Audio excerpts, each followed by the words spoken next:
Эки маселе. Кудайга шүгүр жакында Казакстан чегарасын ачты. Жөнөкөй жүргүнчүлөр үчүн. Мурда жүк ташуучу машиналар гана өчүп эмес беле. Бирок мага бир маалымат келди.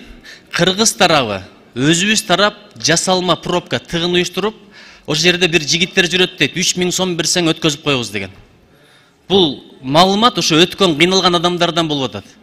Ушуну текшерип койсун, чегара кызматы, бажы кызматы, түбүндө ким бар? Эгерде ушул иш чындап эле ушундай боло турган болсо, муну уюштургандарды каракчылык беренеси менен эле жазалаш керек, чын айтайын.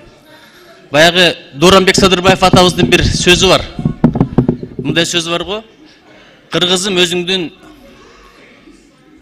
зөөкүр уулдарыңды, анан кыздарыңды кечир деп. Чегараны казактар ачып койсо кылганы ушул болот атат.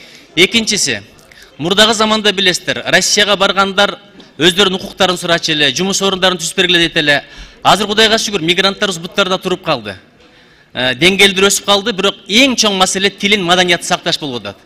Азыр Египетте болсун, Иорданияда болсун, Туркияда болсун, Россияда болсун, жергиликтүү мектептерге кире албагандар бар экен.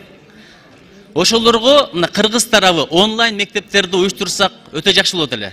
Билим берүү министрлигинин кулагына күмүш сырга болсун, ушуну айтып коелучу.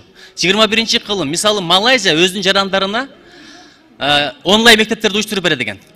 Өзүнүн өлкөсүндө туруп алып туруп, кадимкидей программага катталып, анан кийин электрондук китептерди жөнөтүп, ошентип биз тилди, маданиятты сактап алсак, азыр акчаларына кызыгып атабыз мигранттардын. Бирок эртең бир күнү бала бакырасы кыргыз тили, маданиятын унутуп койсо, биз элди дүңүнөн жоңотобуз.